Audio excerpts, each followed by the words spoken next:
Bonjour, je suis Serge Effez, psychiatre, spécialiste du couple et de la famille. Aujourd'hui, on va aborder cette problématique. Je tombe toujours amoureux de la mauvaise personne.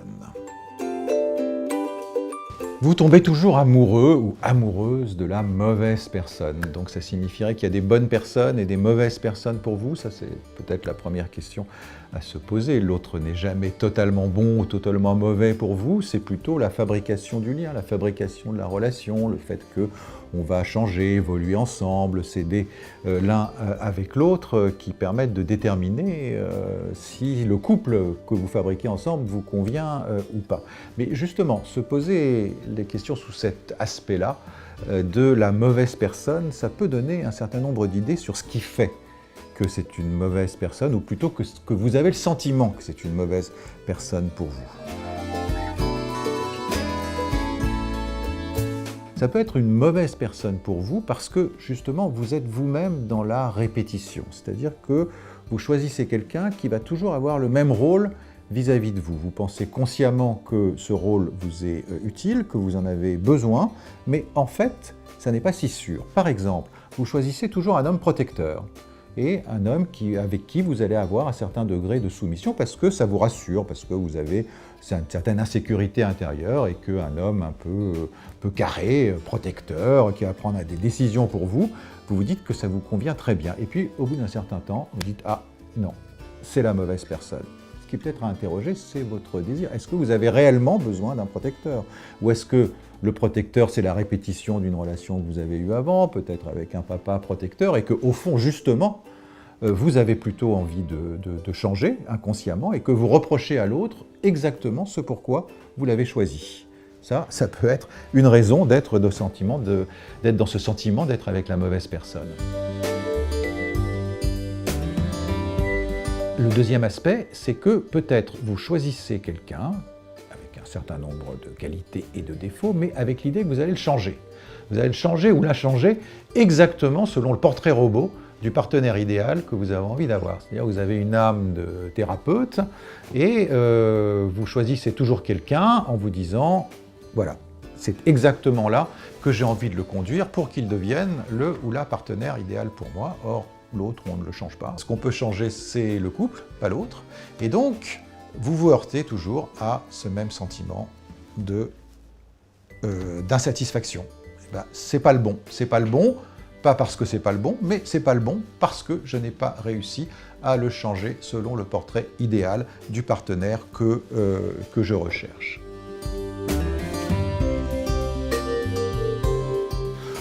Peut-être que, troisième raison, vous tombez toujours sur la mauvaise personne parce que vous sélectionnez un certain nombre de critères qui ne sont pas suffisants, notamment les critères physiques. Évidemment, c'est important de tomber sur quelqu'un qui vous plaît physiquement, que vous trouvez beau, que vous trouvez belle, mais est-ce que c'est bien suffisant pour établir une relation sur la durée? Ça n'est pas sûr. Peut-être que vous aimez superficiellement l'image du bad boy, par exemple, comme on dit, du beau gosse qui n'entre pas exactement dans vos critères intellectuels, mais qui physiquement vous fait frissonner. Mais là aussi, vous pouvez à ce moment-là avoir le sentiment que c'est jamais le bon, parce que encore une fois, ça n'est pas lié à l'autre, mais c'est lié aux critères dont vous avez besoin dans la relation avec l'autre. Vous avez besoin d'un certain nombre de choses, de critères physiques évidemment, dans la sexualité, mais aussi dans le partage d'intimité, dans le partage de valeurs, dans le partage de croyances, dans le fait de pouvoir établir une culture commune avec l'autre. Bref, il faut pouvoir aimer tout ça pour pouvoir aimer l'autre. Et si vous privilégiez un seul critère, eh bien, ce sentiment de vous être trompé, il va surgir assez vite. Peut-être que l'autre n'est jamais la bonne personne parce qu'au fond, vous-même, vous n'êtes pas très sûr de vous, sur le plan de la sexualité, par exemple. Vous avez un certain nombre d'inhibitions, vous n'avez pas trouvé votre épanouissement sur ce plan-là. Eh bien, à ce moment-là, comme par hasard, vous trouvez un partenaire qui va plutôt dans le sens de cette inhibition. Vous tombez sur un homme qui ne connaît pas bien les femmes, qui lui-même est un petit peu pâteau en matière de sexualité. Et si vous n'arrivez pas ensemble à sortir de cette insatisfaction, ensemble, à vous apprendre l'un et l'autre une certaine forme d'érotisme, une certaine forme de rapport sensuel entre vous, eh bien vous allez à l'échec avec encore une fois ce sentiment, eh bien je n'ai pas choisi le bon, mais vous n'avez pas choisi le bon parce qu'il est le reflet de cette insécurité intérieure, de cette absence de confiance en vous.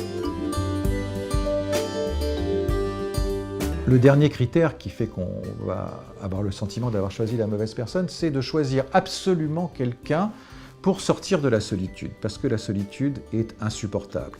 Et là, encore une fois, les sites de rencontres, ils permettent de multiplier les rencontres, ils permettent de multiplier les occasions d'être en relation avec quelqu'un.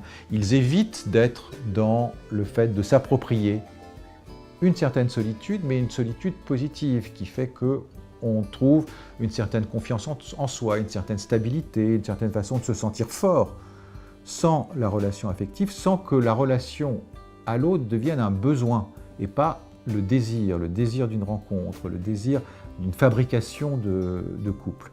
Donc, si vous prenez n'importe quel partenaire parce qu'il est là et qu'il vous évite de vous confronter à cette solitude et à ce travail personnel, là aussi, vous êtes très vite guetté par le sentiment que ça n'est pas le bon.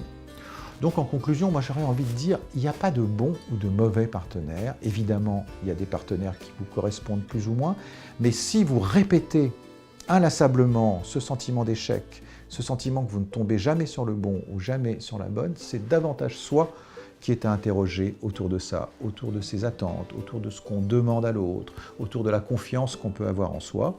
Faites ce travail personnel, seul, avec des amis, avec un thérapeute éventuellement, et vous verrez que le prochain ou la prochaine, vous n'aurez pas le sentiment d'être tombé sur le mauvais. J'espère que ces conseils vous ont été utiles et à très bientôt sur Doctissimo.